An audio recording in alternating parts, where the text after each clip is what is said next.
अवॅकोडा सुरुवातीला अवॅकोडा हे हलक्या आणि मध्यम आणि भारी तिन्ही प्रकारे जमिनीमध्ये येतं. परंतु जास्तीत जास्त पावसाळ्याचं पाणी साचून न राहणाऱ्या अशा ठिकाणी अवॅकोडो जर आपण लागवड केली तर आपले झाड पाण्याचा शॉक लागून आणि मूळ कुजवून जळायची शक्यता आहे.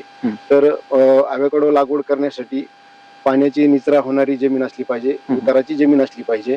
जेणेकरून उताराची जमीन आणि पाण्याची निचरा होणारी जमीन असेल तर अवॅकोडो इझी आणि चांगल्या प्रकारे आपल्या इकडे येऊ शकतो. तर सुरुवातीला अवॅकोडोमध्ये एक महत्वाचा मुद्दा आहे की आपण अवॅकोडो लागवड करताना हे ग्रॅफ्टेड असलं पाहिजे आणि ग्रॅफ्टेड असून बी ते एक परिपक्व झालेलं 6 ते 8 महिन्याचं रोप असलं पाहिजे. जेणेकरून ग्रॅफ्टेड रोप जर आपण लवकर लागवड केली तर आपलं उत्पादन लवकर सुरुवात होईल. तर इतर शेतकऱ्यांना अवॅकोडो हा विषयच नवीन आहे, तर त्याच्यामध्ये त्यांना ग्रॅफ्टिंग, व्हरायटी आणि क्वालिटी आणि त्याचं वातावरण हे अजून काहीच माहित नाही.